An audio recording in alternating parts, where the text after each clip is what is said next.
Well, I'd like to welcome all of you to our service this Sunday. I'm going to read a reading. It's not from the Bible, but it's the next best thing. It's a reading from Billy Graham. And it's number 691. If you'd like to just open your hymn books, you can follow along as I read it. It's in the patriotic section of the hymnary that we have, and I read it and I thought, well, now this is what I want to have as our reading today. And it's entitled The Social Obligations of a Christian. The Bible teaches that the Christian should be law-abiding. The Bible also teaches loyalty to country.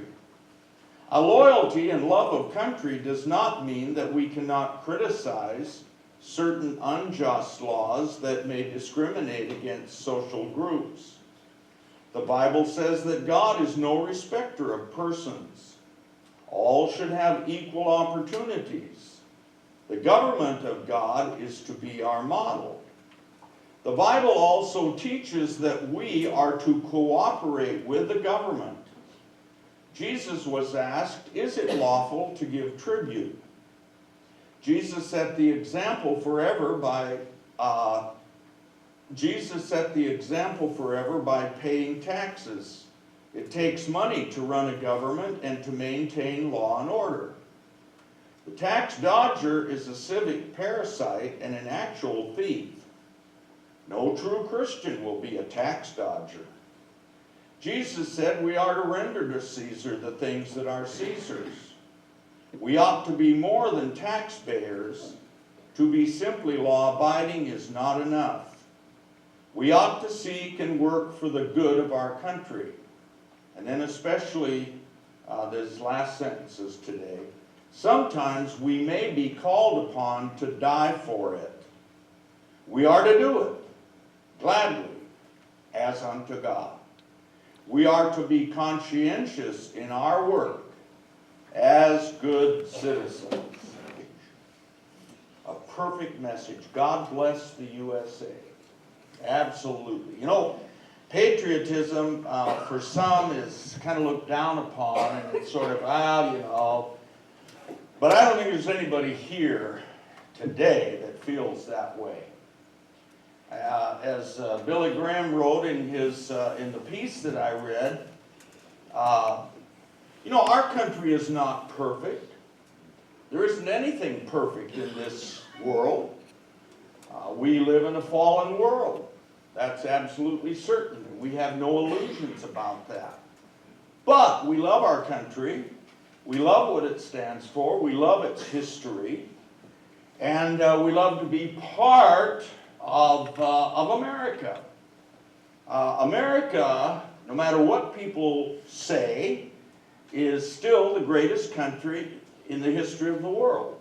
It really is. Because it's a nation that was formed out of loyalty to an ideal.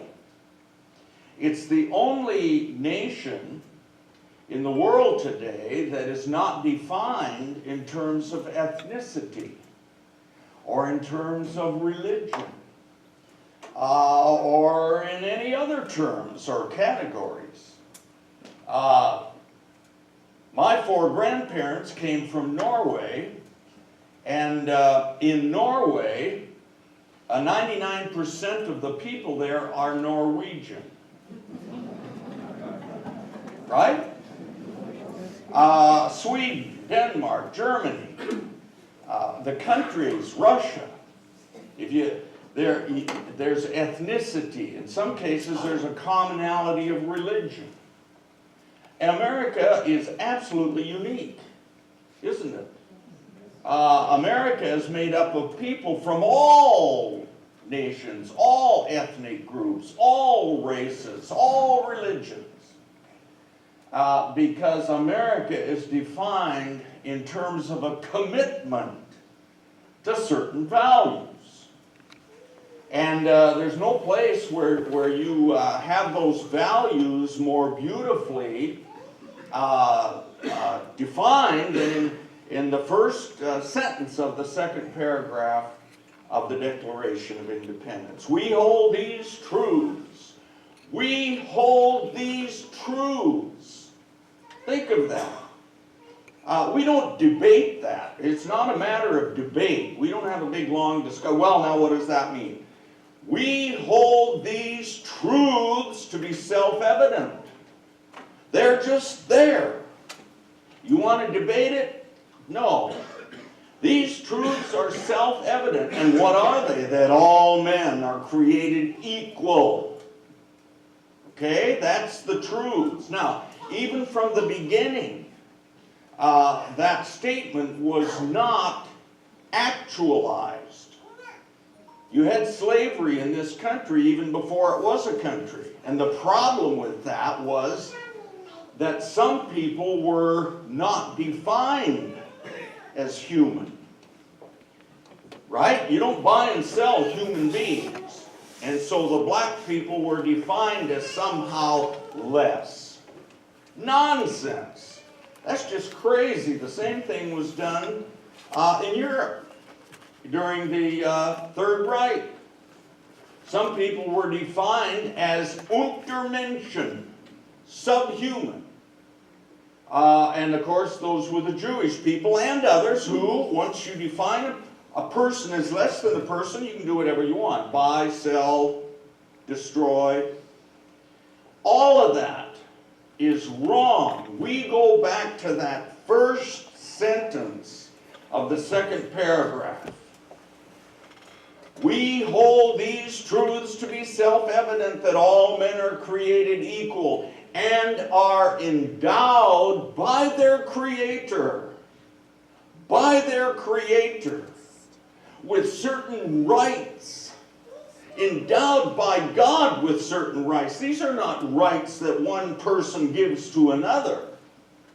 These are not rights guaranteed by this government or that government. These are rights that we have, with which we have been endowed by God Himself, that among these are life, liberty, and the pursuit of happiness. That's what this country is about. And it is to those values, those truths, that every person who has ever worn the uniform of this nation in military service, it is to those values and truths that that one is committed. When you join the service, whether it's the Air Force or the Coast Guard or the Marine Corps, the Navy or the Army, when you raise your hand, you swear allegiance to those values. Do you solemnly swear that you will preserve, protect, and defend the Constitution against all enemies, domestic and foreign, and that you will obey all lawful orders? I don't remember all the words, but that's pretty close to the oath that every one of you who served took. I took that oath at an induction station in Seattle, Washington on the afternoon of January 16, 1967. The day before I would have been drafted, the 17th. There were a lot of us, boy, I had finished 4 years of college, my wife and I had just gotten married, and then all of a sudden it came, the letter. Greetings. And I was not resentful. I didn't think that somehow that was unfair, that shouldn't happen. By no means. There was a time when you didn't expect to be exempt from serving your country for any reason. My two older brothers had served in the Army during the Cold War. By the way, I want to say something to those of you who served during what is sometimes called peacetime. That's a misnomer. That's a misnomer. there's never been a real peacetime. Those of you, by the way, are there any World War II veterans here today? Yeah, yes, and Korea. Right, stand up.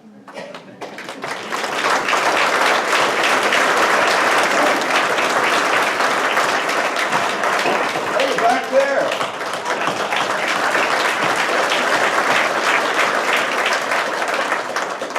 Thank you.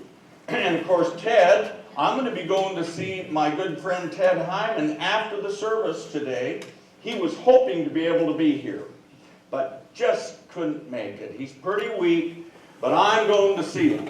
And I'm going to thank him again, as I have many, many, many times, for his service. He's World War II Navy. Marine Corps, what branch were you back there? Navy. Navy, Marine Corps. But after World War II, there was a period of, well, there wasn't any big war going on, but there wasn't real peace either. Some of you remember the Berlin airlift. I mean, it was when World War II ended, the Cold War began.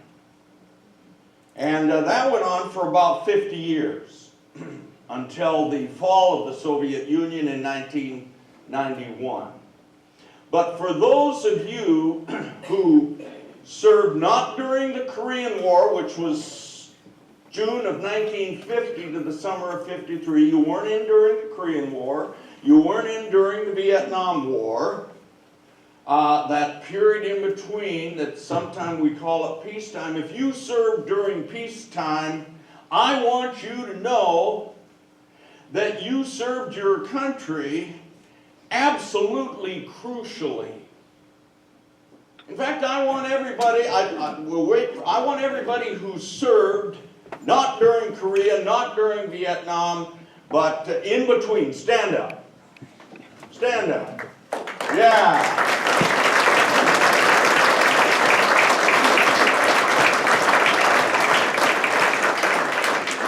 Thank you. It's so often, in fact, I've had people say, well, I didn't serve during a war. Yes, you did. The Cold War was the longest war and in many ways the most crucial of all. And you served. There was one thing that preserved freedom in the world during the long, as Kennedy said in his 1961 inaugural, Kennedy referred to the long twilight struggle. He was referring to the Cold War. It was during that time that the American military, along with American economic strength, but it was the American military that preserved freedom. Just as in World War II. If it hadn't been for the United States of America, all of Europe would have fallen under Nazi domination or later communist. Okay? I got off on a little tangent there, which I know I never do. But the point is that those of us who served, whether in peacetime or wartime, it was a privilege. And I doubt if there's a single veteran here today who wouldn't agree with what I just said. It was a privilege. I personally am so thankful, I'm so thankful to God that I got that letter from President Johnson. And I am even thankful to God that I did serve during the Vietnam War, and I served in Vietnam. I'm thankful of that. So how can you say that? That must have been awful. No, it was, but I'm thankful. And I think that every veteran here, in one way or another, shares that sentiment, shares that feeling. And in many ways, I wish that we could have some kind of conscription, some kind of draft yet today. Not that we need for it to be military. We don't necessarily need to be drafting people into the Army or into one of the services. But one of the things that we've lost, I think, in the years since the draft, is that we have lost that opportunity. I'm not going to say obligation, it's that, but it's also an opportunity. We've lost that opportunity for young people to experience what we veterans experienced. To be part of something that's bigger than yourself. To be part of something that's more important than your own personal wants or desires. That's why you wear a uniform. It's a unity. You go in, remember when you went into the service, whatever branch it was, you went in wearing civilian clothes, right? Yes, but it wasn't very long, you had to send them home. Oh, you don't get to wear whatever you like, you got to put on the uniform. Not only that, but remember that 30-second, maybe 1-minute haircut? Zoom, zoom, zoom. They wanted what they wanted to do, and what's necessary in the military, you have to, at least for military service, at least in the beginning, you've got to break down the individual. You've got to say, as one drill sergeant said to me, oh, I'll never forget it. Oh, oof. His name was Sergeant Vega. Sergeant Vega, he was about that tall. I remember that because his Smokey the Bear hat came right about here. Remember the drill sergeants? And one day I was in the orderly room. I don't know what I was in there for, but I hadn't done anything wrong. I was just, it was a few days in the service, had maybe a week, and the sergeant came walking in and he asked me something. I don't know what it was. And I said, yeah.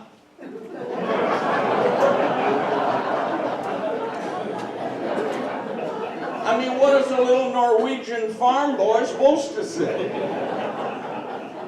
It was, and he came up to me and he got right this close, like he was almost touching with his, he said, yeah. What do you think? And he just went on, and he knew that I had graduated from college. I don't know how they look at all the personnel files. And so he really let me have it. He said, who do you think you are? He said, you think you're back on the block, boy? He said, I know you went to college. He said, let me tell you something. In this man's army, that doesn't mean a blankety, blankety, blankety, blank thing. He said, in this man's army, there's only one thing that matters, boy, and that's that. And it just went on. And I said, yes, Sergeant. No, Sergeant. Yes, Sergeant. But you see, I had to learn that. And I didn't like it at the time, but as long as I'm talking about basic training, I remember toward the end of basic training, I remember the day like it was yesterday. And the company, I was Company C of the battalion, the training battalion, and we came marching in after being out. I don't know, it was the rifle range. No, we'd done the rifle range. I don't know what we'd been out for, but we came marching back into the cantonment area. And one of the drill sergeants was calling cadence. And of course, you remember when you're just learning how to march? Your other left, soldier. Remember that? And nobody's, you're like this. 8 weeks later, you all had your steel pots on, you had your M14, you had your pack, your ammo, but you had everything. And we came walking back into not with the what do they call that? The goose step. Ah, that's stupid. Why do they do that? American soldiers never do that. Why would you want to look like a goose? But we came walking back in, And I felt a pride in my heart that I've never forgotten. I've never forgotten it. It was something. I was a soldier. I had accomplished something that millions of others before me had accomplished. I was ready to be a soldier of the United States Army. Oh, I wish that young people today could experience that feeling. Doesn't have to be the Army or the Navy or the Marine Corps, the Air Force or the Coast Guard. It could be something like the CCC. Some of you older people remember that. The Civilian Conservation Corps during the Depression. FDR started it. And a lot of young people went out into our national parks and they made trails. But the idea that you're part of something bigger than yourself, that you have a loyalty and a commitment for which you are prepared to give your life. Now, I finished basic training in March of 1967, went to advanced individual training in Fort Devens, Massachusetts, learned how to be a traffic analyst, which is top secret MOS, military occupation specialty. They cleared me while I was in basic training. They were clearing me. The FBI actually went around to my neighborhood. Can you imagine that, a little dairy farming community, and somebody knocks on the door? I'm from the FBI. Whoa! What do you know about this nice other boy? Of course, I got cleared. I mean, hadn't done anything really wrong. The big thing that they wanted to know is where they had relatives behind the Iron Curtain. Automatic, no clearance. Anyway, so I had my clearance. I went to school for 5 months, learned how to be a traffic analyst, then went to Vietnam, served there a year, came back, California for a year, then overseas again to Japan. Every veteran's story is different, but every veteran's story is the same in so many ways. Isn't that true? Yeah. Now, here's something that occurred to me that I think is really, really interesting. And I don't know, I never thought about it until this last week. I don't know. That's the way that the Lord prepares me for the sermon. When I was younger, I used to do a lot of studying, and I still do things, some research and so on. But now that I'm in the autumn years, or maybe winter years, it's a little different. All of a sudden, this thought came to me that I want to share now. In the military, there are three things you could say. Okay, there's three important elements of military service. That's the way to put it. Number one is always the mission. Number one is the mission. That is true in every situation. Whatever your job is, your loyalty to the accomplishment of that job, that mission is number one. That is especially true on the battlefield. If you're on the battlefield, the mission's got to be number one. If you have been ordered, take that hill. If you've been ordered, defend this perimeter, whatever the order is, that's the mission and that's your first loyalty. Right? Your second loyalty in the military, especially in combat, especially in a war situation, is to the guy next to you. That's your second loyalty. You put the guy next to you ahead of yourself. And it's just ingrained. You sort of do it without thinking. That's what training is about. I remember standing in the trench line on the perimeter of our intelligence compound during the Tet Offensive when the sky was almost like day because it was lit up. There were rockets, there were mortars, there were planes, a CB unit, Navy, CB, any CBs here? Just down the road from here to that wasn't very long, it wasn't even probably a mile. They just got, as they say, creamed. There were a bunch of casualties. I don't know how many, but there were a bunch of guys that were killed in that. You know, CBs are construction guys. They build stuff. They weren't combat. They build stuff. We weren't combat, but when mortars are coming in, people die. Well, that night, and many nights like it, it's the guy next to you. One, his name was Joe Sheehan. He was an Irish Catholic from Illinois. And one time the guy next to me was Jeff Richmond, a Jew from Texas. Jews are supposed to be from New York. There's 8 of us, as you know, that still keep in touch. We met for the 50th anniversary of our going to Vietnam. In 67, we met in 2017. Okay, so, but it's the mission's number 1, the guy next to you is number 2, and you're number 3. You're number 3. Okay? Any veteran here dispute what I just said? No, because it's true. That's what we learned. Okay, what does it mean to be a follower of Jesus? Now we make the connection. Well, onward Christian soldiers, soldiers of the cross. I know that in some of the modern hymn books they don't even have that hymn anymore. Shame on them.